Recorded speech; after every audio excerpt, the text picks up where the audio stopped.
करुणा शर्मा यांना नोटीस, सुरेश धस यांनी माफी मागावी, प्राजक्ता माळी संतापली। आज मुख्यमंत्र्यांची घेणार भेट।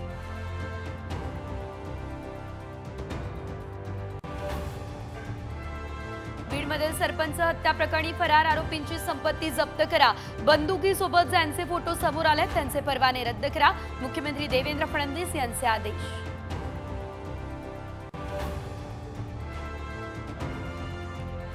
माजी मंत्री रवींद्र चव्हाण यांना भाजपकडून आता मोठी जबाबदारी, प्रदेश संघटन पर्व समितीचे प्रदेश प्रभारी म्हणून नियुक्ती, बावनकुळे यांची घोषणा।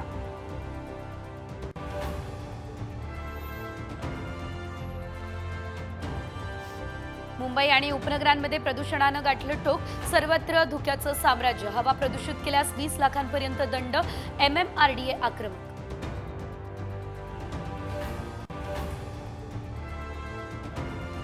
नवी मुंबई आंतरराष्ट्रीय विमानतळावर आज पहिल्या व्यावसायिक विमानाचं लँडिंग, विमानतळावरची सर्व कामं देखील अंतिम टप्प्यात, 31 मार्चची डेडलाईन चुकणार नाही अशी माहिती।